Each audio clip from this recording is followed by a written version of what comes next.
एक छोटीशी ट्रिक तुम्हाला मला सांगावीशी वाटते, कारण की बऱ्याच वेळा मी ऐकते की कुकर उडाला किंवा फुटला वगैरे.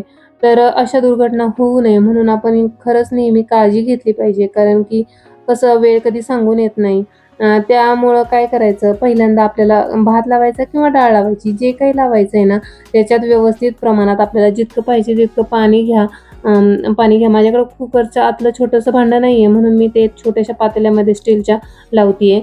तर त्यात मी व्यवस्थित पाणी घेतलं, कुकरचं झाकण व्यवस्थित लावलं आणि शिट्टी मेन म्हणजे चेक करायची. आणि बऱ्याच वेळा आपण ही शिट्टी वगैरे चेक करत नाही आणि व्यवस्थित चेक न केल्यामुळं काय होतं, ती हवा पकडतीये की नाही पकडत, की काय चाललंय हे आपल्याला काहीच समजत नाही आणि आपण कुकर लावून देतो, गॅस ऑन करतो आणि व्यवस्थित वाफ आपल्याला दुसऱ्या पकडली कामाला गेली की लागून नाही जातो. हे चेक केल्यानंतरच आपण बाकी दुसऱ्या कामाला लागलं पाहिजे, कारण की हे खूप इम्पॉर्टंट आहे. आपण हे दुर्लक्ष करतो आणि दुसऱ्या कामाला लागून जातो. मग त्यामुळे बऱ्याच वेळा दुर्घटना होण्याची शक्यता असते. हेच मला तुम्हाला या व्हिडिओमधून सांगायचं होतं. थँक